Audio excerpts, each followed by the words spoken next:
대구 10월 항쟁이라는 46년의 공간에서 벌어진 일과 지금 2025년의 공간에서 벌어지는 일을 극우와 파시즘이라는 주제로 접근을 해서 작품을 함께 만들어 볼 생각이에요. 이게 법적인 걸 어떻게 문제 삼을 수 있는가? 지금 시간도 엄청 많이 지난 건데 그러면 상징적 의미가 좀 필요하잖아요.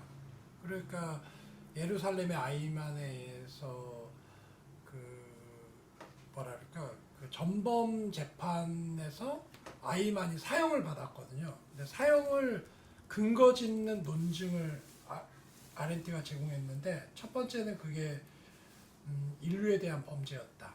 그러니까 인류에 대한 범죄라는 건 인간종 안에 특정한 인간종인 유대인을 죽인다는, 지구인의 관점에서는 지구에서의 한 종을 절멸시킬 수 있다는 얘기니까 인간 전체를 인간 전체를 절멸시킬 수 있다는 얘기가 되니 인류에 대한 공격이다.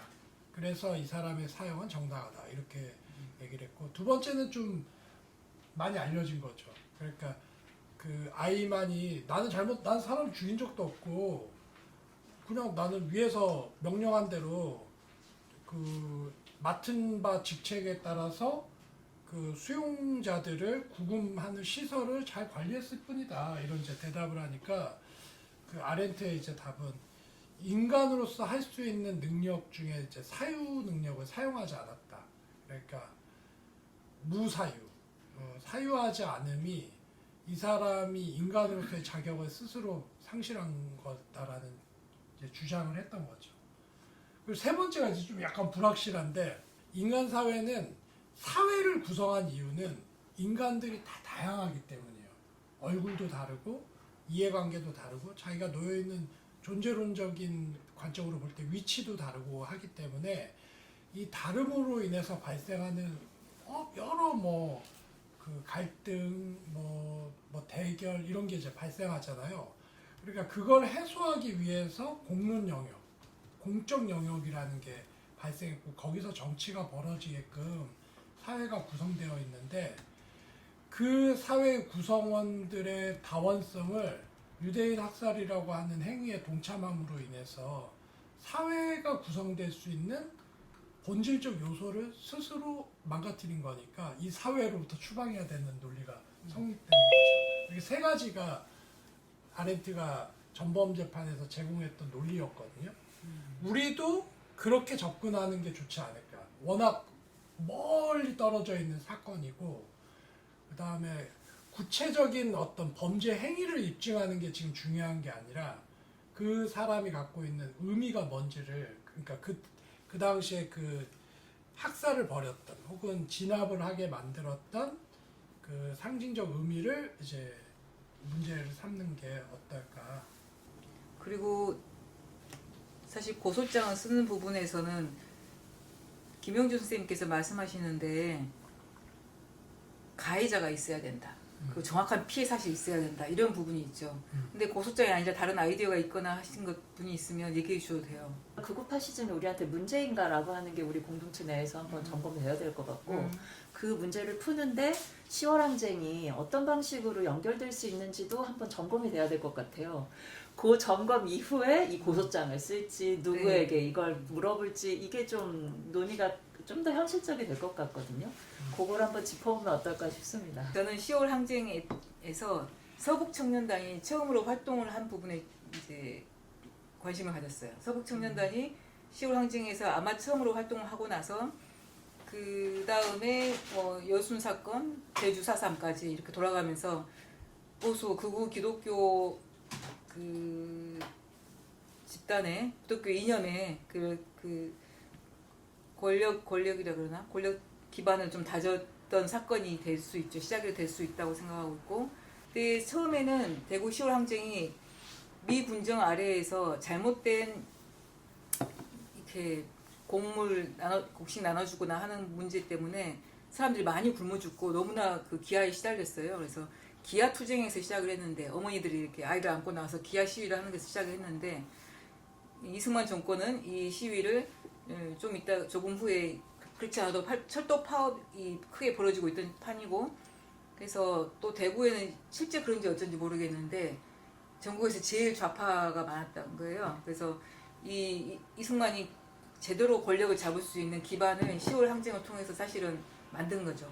여러 이제 군과 경찰과 서북청년단이라는 진압 조직을 통해서, 그리고 그 다음에 쭉 뭐 보도연맹이니 뭐 코발트 광산 학살이니 그 다음에 여순 사건, 제주 4.3 이렇게 이어가면서 확실하게 이제 기반을 잡았어요. 이승만 정권은. 그렇다면 지금 현재 상황과 연결될 수 있는 파시즘, 방금 말씀하신 파시즘과 그 부분이 대구의 대구 상황과 연결을 했을 때 어떻게 자리를 잡고 있을까? 그리고 고소장은 바로 현재에서 날리는, 과거에게 날리는 고소장이 되는 거예요. 그래서 시공간은 합쳐져 있는 걸로, 현재와 그 연결되어 있는 걸로. 교육 분야 연구자이어서 청소년에 관심이 있고 지금 청소년의 극우화에 또 관심이 있는데요. 한국 극우의 특징이라고 하는 것이 약간 민족주의적인 특징이 좀 덜 드러난다는 게 특징이기도 하잖아요. 다른 유럽의 우파에 비교해서 우리 민족이 최고야라고 하는 것이 한국에는 덜 드러나는데, 그게 민족주의적 자긍심이 없는 게 아니라 미국이랑 되게 긴밀하게 연결되어 있는 자긍심? 그래서 그 태극기 부대가 항상 그 성적이 같이 흔드는 것도, 그러니까 그 극우의 되게 일종의 상징 같은 건데, 그럼 미국과의 공조 혹은 이제 그 어떤 소설가의 비유에 의하면 한국 사람 바나나맨으로 비유하기도 하던데, 껍데기는 노란색이지만 속은 백인이라고 생각하는 그런 어떤 그 공조 안에서 드러난 것이라는 생각이 들고, 그 안에서 이제 지금 이제 그것에 되게 핵심적이고 이렇게 앞에 선동하는 존재들이 누군가 하면 기독교, 보수 기독교이잖아요. 근데 그런 맥락에서, 그러니까 그 과거의 문제를 우리가 제대로 해결하지 않고 지금 이렇게 이어져 오면서 현재의 어떤 한국의 극우라는 것이 그냥 누군가의 선동에 의해서 끌려가는 형태가 아니라 굉장히 이렇게 내면화되어 있고, 그리고 이것이 그러니까 굉장히 정치적인 하나의 세력이 되어 있고, 그리고 그것을 드러내는 것에 부끄러움이 없는 지경에 이른, 아까 이제 이승준 선생님 말씀해주셨던 그 아이만의 그 두 번째 그 지점, 그러니까 사유하지 않는 것, 그것이 지금 되게 너무나도 자연스러운 상황이 된 것이 이 10월 항쟁으로부터 뿌리, 그러니까 뭐 그 이전으로 올라갈 수도 있겠지만 그것과도 연결되어 있다라고 생각할 수 있지 않을까, 이런 생각을 했어요. 그 서북청년단이라고 하는 그 사람들이 가지고 있는 정체성을 보면 미군과 연결되어 있고, 그리고 이제 기독교랑 연결되어 있고, 그리고 그 사람들이 어떤 공적인 권력을 취하면서 어떤 그 폭력성과 이런 것이 이제 더 극단적이 되었는데, 지금 이제 나타나는 현상이 그렇게 될 수 있는 이렇게 위기 상황? 세월호를 만약에 진상규명이 되면 시민단으로 되게 고소를 해보고 싶더라고요. 왜냐하면 그 뒤로 트라우마 때문에 저의 어떤 일상도 굉장히 많이 파괴됐었거든요. 그런 사람이 한둘이 아니잖아요. 지금 얘기를 들으면서 10월 항쟁이, 전 잘 몰라요. 10월 항쟁에 대해서. 우리가 되게 민주주의적인 방식으로 이걸 구현해내서 뭔가 해결했었으면 그 다음은 없었을 거잖아요. 그래서 그 다음의 모든 사건들을 다 그 고소인단으로 포함시킬 수 있을 것 같아요. 그 지금 아이들 다 모를걸요? 왜냐면 교과서에 실린 게 보니까 2000년대부터 검정 교과서 체제 도입 이후 실렸다고 했어요. 근데 교과서에 실었다고 해서 교사가 아이들 또 가르치지 않잖아요. 그렇게 그냥 넘어가잖아, 한 줄씩으로. 그러면 기억나는데 제 국사 선생님도 고소할 수 있겠죠. 나한테 왜 그렇게 가르치지 않았냐, 이런 식으로. 그러면 다음은 임지연 선생님. 사실은 10월 항쟁의 문제를 파시즘과 연결해서 풀어간다라고 하는 게 저한테는 사실은 좀 그렇게 와닿지는 않았어요. 이거는 어떻게 보면 10월 항쟁에 대한 좀 더 깊은 연구가 있고, 그리고 우리나라 파시즘의 어떤 뿌리를 지금 10월 항쟁에서 어떻게든 좀 찾아보려고 하는 시도라고도 좀 보이기도 하는데, 그 어떤 뿌리를 그 안에서부터 규정하고 가지고 온다는 이 작업이 자칫 또 다른 위헌함을 또 낳지는 않을까? 오히려 우리 해석의 폭을 오히려 더 좁히고 우리가 보다 더 풍부하게 그리고 구체적인 현장에서 나눠야 될 이야기들을 거기로 어떻게 보면 좀 이렇게 몰아넣고 좀 오히려 단절시키는 것은 아닐까 이런 위험성도 좀 들기도 했습니다. 그런데 이제 그럼에도 불구하고 이제 오늘날의 극우의 문제, 파시즘의 문제 그리고 그것을 우리 역사와 어떻게 연결할 것인가라고 하는 접근은 얼마든지 가능할 것이기 때문에 그래 열어놓고 얘기할 필요가 있겠다라고 1차적으로 공감을 하고 10월 항쟁에 대해서 좀 더 연구를 좀 해봐야 되겠다라고 하는 마음가짐을 이번 계기를 통해 좀 갖게 됐고요. 그런데 이제 한 가지 좀 같이 생각해 볼 만한 주제는 이승준 이사장님 지적을 해주셨지만 이걸 한번 생각해 보면 좋을 것 같아요. 거기서 이제 아렌트도 지적을 했는데 무사유의 문제를 얘기를 하잖아요. 저는 그게 약간은 좀 어색해요. 왜냐하면 특히 우리 10월 항쟁의 이 상황을 보세요. 다 배고파서 막 힘든 상황이잖아요. 배고파서 막 절규하는 그런 상황이란 말이에요. 그리고 그걸 때려잡는 사람들도 같이 있어. 그 속에서. 그런데 거기서 무사유를 들이댄다? 이건 좀 너무 어색해. 사유라고 하는 게 도대체 뭔데? 이성적으로 판단하고 합리적으로 사유한다라고 하는 게 그렇게 인간으로서 좋은 일이야? 그리고 중요한 일이야? 그리고 인간으로서 들이대야만 할 하나의 조건과 같은 거야? 전 그건 좀 아니라고 생각해요. 그러니까 사유도 너무 인간을 인간 중심의 어떤 우월한 종으로 보았을 때 사유를 들이댈 수 있는 것 아닌가 이런 생각도 좀 들거든요. 그런 면에서 우리가 예술기획으로 좀 접근한다라고 하면 사유보다는 좀 넓은 품이 좀 있으면 좋을 것 같아요. 사유 이상의 아니면 사유보다 더 넓은 품이 우리한테 필요하다. 그랬을 때 그 넓은 품 안에서 오히려 파시즘이나 극우 그리고 역사적인 고통의 문제를 더 깊이 있게 볼 수 있다고 생각해요. 사유 정도로는 안 돼. 무사유의 정도를 이걸 이야기한다라고 하는 걸로는 안 돼. 더 깊어져야 돼. 라고 하는 생각을 좀 갖게 됐고요. 선생님이 말씀하신 범죄 사실을 네. 지금부터 우리가 하나씩 잡아갈 건데 그 범죄 사실에서 무사유에 대한 부분은 좀 이렇게 생각을 해볼 필요가 있다는 거죠. 그러니까 무사유를 죄악시하는 것 자체가 너무 폭력적이라는 생각이 저는 드는 거죠. 범죄 사실 특정무사. 그리고 이제 두 번째가 이제 고소장의 형식인데 이제 이것도 어떻게 보면 좀 연결되어 있어요. 앞에 생각했던 그 문제의식하고 좀 연결되어 있는데 요즘에 제가 우리 사회를 보면서 미디어에도 노출되고 이제 막 이 많은 사람들이 얘기를 많이 하잖아요. 그랬을 때 야 미디어에서 요즘에 제일 말빨이 센 사람들이 누구냐, 국회에서 제일 말빨 센 사람들이 누구냐, 다 이렇게 보니까 다 법률가들이더라고요. 야 이게 법률 그리고 법률가의 언어가 우리 사회를 지금 장악하고 있다라고 하는 생각이 좀 들어요. 정부도 그렇고 국회도 그렇고 그리고 미디어도 그렇고. 그래서 어떻게 보면 법률가들이 마치 우리 사회를 다 정리해 줄 수 있을 것만 같은 태도를 취하는데 저는 상당히 이게 못마땅합니다. 그러니까 아주 극단에서 문제를 해결할 수 있는 양간의 이익을 추구하는 집단들이 그걸 해결해가는 과정에서 법률은 정말 최소한의 약속 체계이고 어떻게 보면 하다 안 됐을 때 취할 수 있는 방법이라고 저는 생각해요. 그런데 그런 최소한의 방법과 약속 정도의 것을 막 우리 사회의 모든 문제를 법으로 해결하면 다 만사 해결될 것만 같이 느끼는 그 분위기 자체가 저는 상당히 좀 맞지 않다는 느낌을 많이 받아요. 네. 그래서 우리가 고소장 굉장히 효능감 있는 형태이죠. 그리고 아주 어떻게 보면 타겟이나 아니면 풀어갈 수 있는 방법론을 분명하게 인지할 수 있는 방법이라고 생각해요. 그런데 이걸 사용할 땐 단순히 우리가 법률가적인 시선이라든가 법률가의 의식 속에서 이게 작동되어서는 안 된다고 생각해요. 그걸 넘어설 수 있도록 이걸 이용해야 된다. 이런 부분을 좀 짚고 싶었습니다.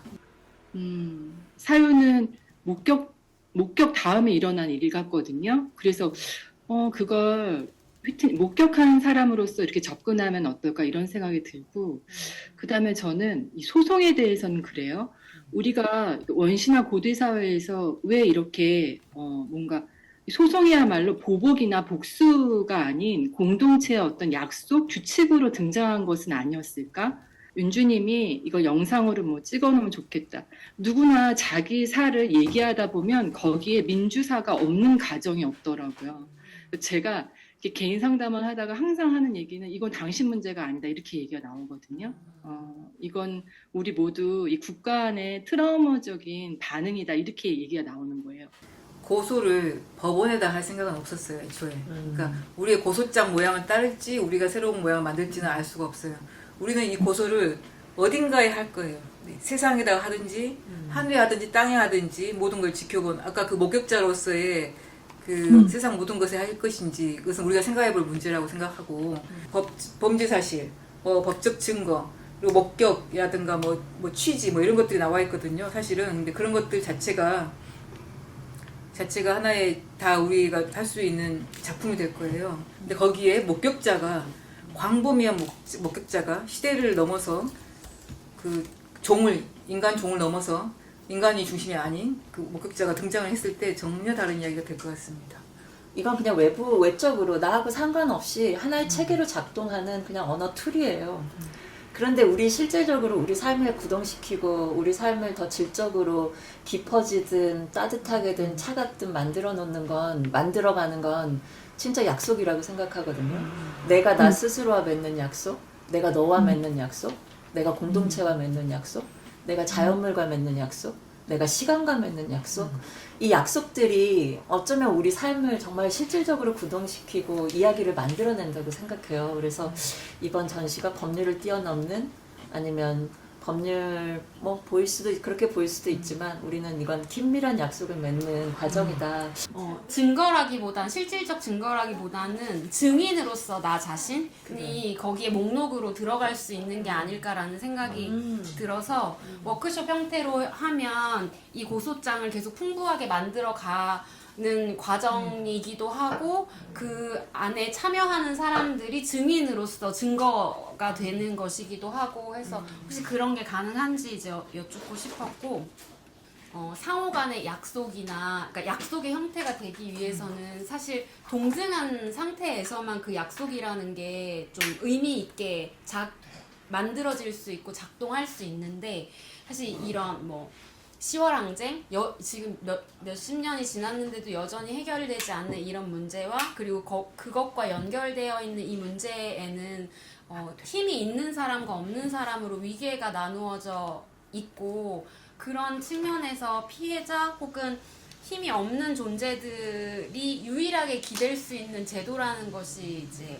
어떤 법이라고 하는 것이라는 점에서 이제 법적인 접근이 의미가 있을 수 있을 것 같다는 생각이 들고 그게 일종의 책임을 지우는 일 사실은 고소를 하고 소장을 제출하고 이러는 게 우리 약속 다시 잘 이렇게 정합시다 우리 다시 잘 살아봅시다 의 의미를 넘어서서 이 잘못된 문제 바로 잡고 사과 제대로 받고 진짜 사과해서 내가 마음이 풀리고 그 다음에 어떤 그 약속의 단계로 넘어갈 수 있지 않을까라는 생각이 들어서 이런 법률적 접근 근데 사실 한국의 법이 이걸 포괄할 수 있지 않고 이런 내용을 담을 수는 없잖아요. 제가 이제 막 법 찾아보면서 뭘로 고소할 수 있을까? 모욕죄, 명예훼손 이 정도 수준밖에는 되지 않는 거예요. 그래서 실제로 어떤 처벌이라기보다는 진정한 진상규명과 사과와 이 재발의 방지에 대한 약속. 그래서 어쩌면 우리가 고소를 하는 그 피고소인은 정부도 포함될 수밖에 없겠다라는 생각들을 하게 되었고요. 법을 검사, 판사, 변호사가 독점하고 있는 시대여서 문제지 법 자체를 다루는 것이 문제가 아닐 수도 있겠다는 생각이 들어요. 그러니까 예를 들면 이거를 민중들 혹은 풀뿌리 시민들이 우리도 법에 접근하겠어. 법은 너네들만의 전문가들의 고유한 독점의 영역이 아니고 우리도 법을 알고 있고 그리고 우리의 힘이 사실 헌법을 만든 근본적인 힘이었기 때문에 우리의 요구에 너네가 따르는 거지 전문가들이 우리의 욕망과 요구가 있어서 그거를 실행하는 실무자들인 거지 당신들이 우리를 지배하는 게 아니오.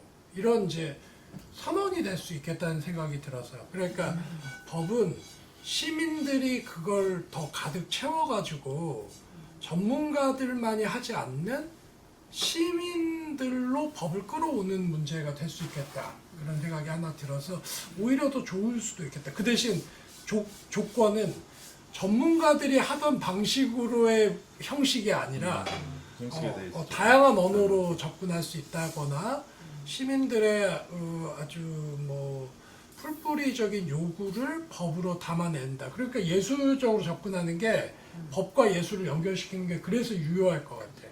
그러니까 법 전문가들은 논리적이고 형식적이고 법 이론가적인 논의로 법을 접근하는데 시민들은 그 전문가들이 사용하는 언어는 잘 이해 못하지만 우리는 법을 근본적으로 만들어내는 그 민주공화국에서 법을 근본적으로 만들어내는 사람들이기 때문에 그 표현 양식은 다양할 수 있다.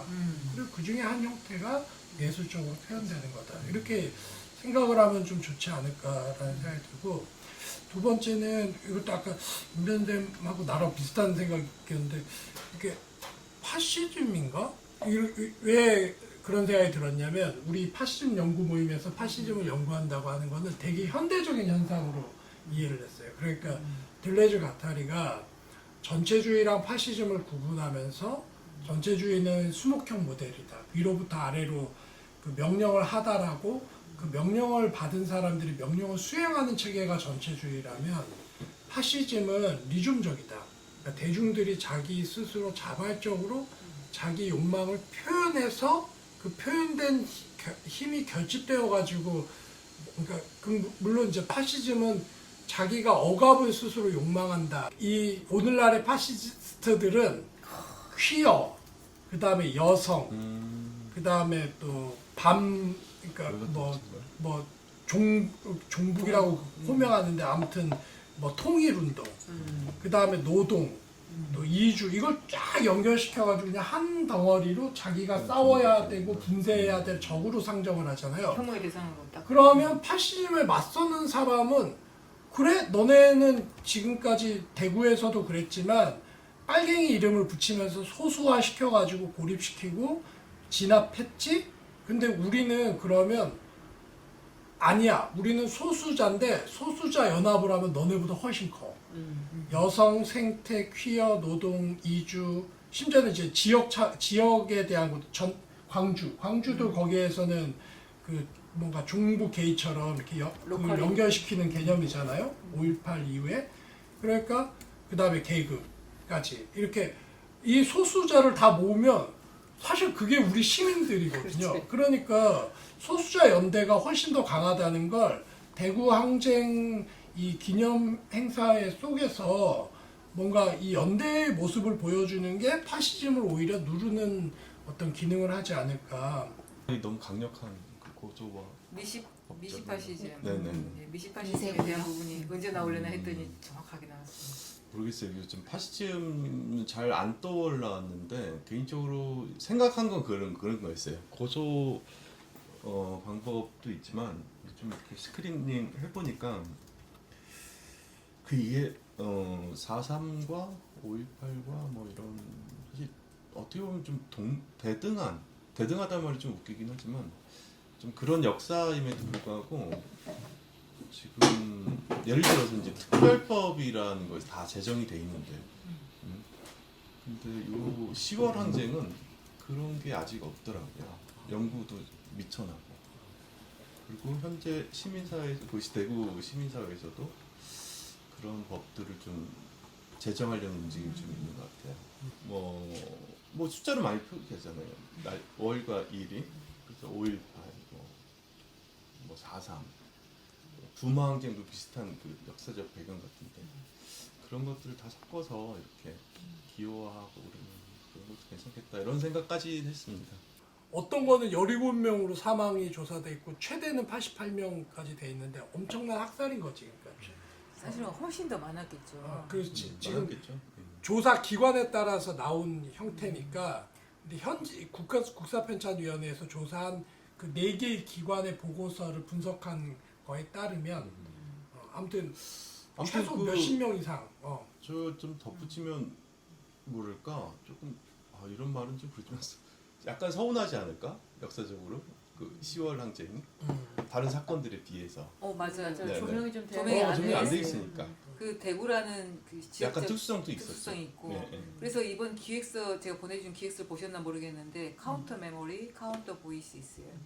대한 기억, 바로 하는 목소리. 그러니까 방금 그 이승준 이사장님 말씀하신 그 카운터 입장에서 그 이야기가 주제예요. 사실 기획 의도. 그걸 생각해 보니까 이게 이제 대구라고 하는 땅을 기반으로 생각을 해보니까 그 땅에서 그 사건들과 외침이 있었던 것이잖아요. 데프리스에서. 그러면 이 대구의 이 대지는 엄청 아플 것 같은 느낌인 거지. 와, 내가 얘네들 진짜 막 어떻게든 이걸 버티려고 지금까지 잘 지켜왔는데 얘네들 알지도 못하고 이 무슨 일이 일어났는지 그리고 막 이거 사람들 아직도 못 잡아먹어서 막 안달이고 대구라는 땅의 입장에서는 어머니 돼지처럼 내가 내년에 진짜 어떻게든 잘 키워보려고 내가 진짜 지금까지 정말 힘들게 어떻게든 살아왔는데 니네 진짜 너무 이렇게 살면 안 된다 이런 말을 해줄 것 같기도 해. 왜냐하면 너무 가슴 아프잖아요. 내가 키워서 먹인 자식들이 이렇게 폭력을 일삼고 막 나 다른 사람 아픈 것도 모르고 이런 채로 자란다면 얼마나 어미로서 가슴이 아프겠어요. 이거는 지역 안에서의 특수성이 분명히 있는 것 같아요. 지역 안에서의 목소리가 있어야 지역 연구단들도 모이고 맞아요. 활동가들도 모이고 시민들도 모여서 그걸 이제 법제화하고 진상규명 해달라는 요구도 하는 거잖아요. 그런 면에서 대구는 정말 안타까운 거죠. 그 목소리를 낼 수 있는 통로가 없었던 게 아닐까 이런 생각을 좀 하게 돼요. 10월 항쟁이 아주 현대적인 의미에서 그 새로운 항쟁의 역사로 우리가 가늠할 수 있지 않을까라는 생각이 들기도 해요. 그냥 오늘날의 이 시점 자체가 오늘날의 시점 자체에서 바라봤을 때 같은 국가 폭력이지만 10월 항쟁이 벌어지고 나서 정말 많은 남자들이 다 죽고 특히 좌파 운동한 집안은 완전히 남자들 다 싹쓸이 애까지 죽였다고 하니까 그런데 그 집에 엄마하고 자식들만 있는데 그런 집들을 이제 관리하는 그 몇 집은 어떤 경찰이 관리하고 누가 관리하고 이런 식으로 관리를 하는 거예요 국가에서. 근데 그 경찰들이 엄마들을 겁탈을 하는 거예요. 그러니까 그 관리하는 집안에 여성들을 겁탈을 하는데 이 본인이 어렸을 때 자기 어머니는 많이 배우신 신여성이고 양반이시고 어쩌고한데 어머니가 겁탈 당하는 소리를 옆방에서 어렸을 때 듣고 나중에 나이가 드니까 그 이제 마수가 자기한테 오는 거죠. 근데 엄마가 울면서 저기야 하면서 칼이나 총을 갖다 대면 그냥 옷을 벗어라. 아무리 뭐 중요해도 목숨보다 뭐 하겠니? 목숨보다 중요하겠니? 해서 그 자기는 19살 때부터 본인도 계속 겁탈을 받고 당하고 살고 집집마다 그렇게 살았다고.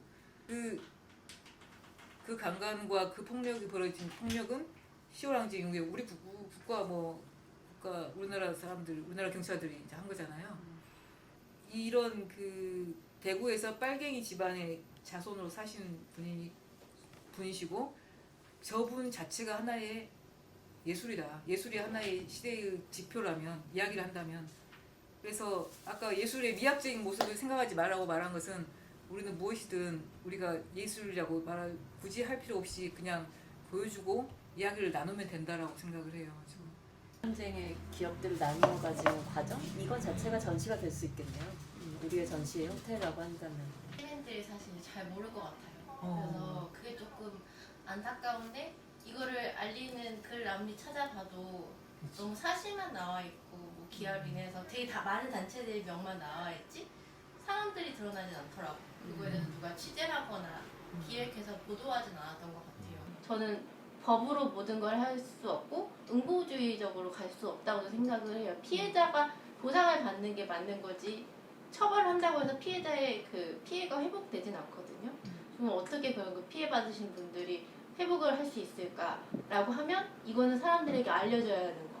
우리가 당했던 고통들, 우리가 그렇게 할 수밖에 없었던 것들을 알려야 하는데 그거를 대구 사람이 아니면 대구 사람들도 모를 것 같아요. 지금 이렇게 파시즘이 만연한 시대에서.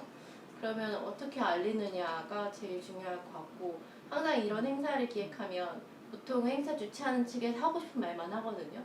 근데 그거를 지나가는 사람들에게 설득하는 과정이 엄청 짧아요. 스쳐 지나가는 게 보통 2초 이렇게 지나가기 때문에 그 안에 시선을 잡아야 되는데, 그렇다고 해서 그 사람 머문다고 해서 구구절절 설명하느냐? 그것도 할 수가 없는 부분인 거예요. 그 감정의 교류는 엄청 찰나에 지나치기 때문에. 그래서 그런 기획이 되어야 되는데 저도 잘은 모르겠어요. 그 사람들 붙잡고 뭐 이렇게 사부총리가 어째고 이렇게 설명할 수 없잖아요. 그냥 배고파서, 그렇게 배고픈 힘든 상황에서 이 사람들이 이렇게 할 수밖에 없었고, 정부는 우리에게 어떻게 했고, 이런 거를 다 설명할 수 없다면 그럼 뭘 알려야 되는지. 사실 광주도 한참 뒤에서 20여 년이 지나고 나서야 발언을 할 수 있었거든. 그럼 분명 그 지역민들끼리 얘기 안 했잖아. 안 했지. 나도 어렸을 때 막 물어보면 부모가 막 얘기하지 조용히 말라고 하라고. 하고 얘기를 안 해줬거든. 맞아. 위험하니까. 근데 5.18 성폭력과 여성이라는 주제로 예술가들이 어떤 이런 프로젝트를 계획한 회의가 있다 했을 때 되게 이제 그녀들의 현재성이 어떤지를 정확하게 감각하지 못하니까 계속 이렇게 추론하고 아이디어를 계속 내가면서 접촉해 가야 하는 건데, 이제 10월 항쟁 같은 경우도 뭔가 이 회의에 어떤 좀 그 투쟁의 역사와 어떤 현안들을 좀 하는 당사자가 한 명이라도 좀 뭘까 이렇게 참여를 했으면 훨씬 더 이제 여기서 나오는 질문이나 이런 거에 대해서 조금 뭔가 의견을 내거나 답을 줄 수 있지 않았을까라는 생각이 들고, 저도 잘은 모르지만 아까 이제 그러니까 연좌제 성폭력이죠. 그 형사나 경찰에 의해서 이제 던 건데, 실은 저희가 5.18 성폭력을 하면서 4.3 성폭력 피해자들 최근에 다큐가 나왔는데, 그게 이제 목소리들인가 다큐 제목, 그런데 말을 못해요. 그러니까 추정되는 당사자를 찍었지만 거기에서 직접 당사자의 입으로 그 이야기를 하지 않은 다큐거든요. 그러면 여순도 마찬가지고 10월 항쟁도 마찬가지고, 그래서 이제 5.18 성폭력 피해자들이 가장, 그러니까 공식적 미투를 한 가장 젊은 국가에 의한 이제 젠더 폭력 피해자들이라고 하는 건데, 이게 당사자성이 이제 이렇게 연결이 접점이 된다라는 게 이게 굉장히 중요한. 그러면 이게 이제 46년에 있었는데 왜 이게 이렇게 알려지지 않고 뒤늦게 뭔가 이게 되고, 아까 어떤 분이 이야기했는데 이게 특별법이나 이런 것들이 없고 이랬는가라는 거에 있어서 너무나 그 이유들을 잘 알고 계시는 실은 분이거든요. 그렇게 되고, 제가 알고 진아이에서 지금 2기 진아이에서 10월 항쟁 관련한 분들이 이제 진상규명 되신 분도 있고 안 되신 분도 있고, 진아이가 11월이 끝나는 걸로 알고 있고, 그래서 진아이가 이제 3기가 지금 법이 국회에 올라가서 아직 통과되지 않고 이제 그 논쟁 중에 있는 걸로 알고 있는데, 이제 그러면 왜 10월 항쟁은 진아이를 통해서 진상규명을 하고, 그리고 또 유족들이 이제 국가 대상으로 손해배상 청구를 하는 다른 이런 형태로 갔을까, 특별법이 만들어지지 않고, 그런 거에 대한 어떤 담긴 조금 그 역사들이 있을 거라는 생각이 들고, 아무튼 그래서 좀 아쉽다. 뭔가 이 회의에 약간 그 예술가가 아니더라도 당사자가 들어와서 그 몸으로 그거를 경험하고 알고, 그리고 지금 이 10월 항쟁의 현 위치와 지향이 어디를 가고 있는지를 조금 왜냐면 이 운동의 방향이 있고 매년 추모제를 하는 걸로 알고 있고, 그래서 그랬다면 훨씬 좀 더 좋지 않았을까라는 좀 아쉬움이 들어요. 네. 일단은 여기서 이제 나머지 우리 이름 정하는 것과 제가 하겠습니다. 하고 안건을 감사합니다. 톡에 올린 다음에 이렇게 네. 투표로 붙여서 이다음 생 나가주세요.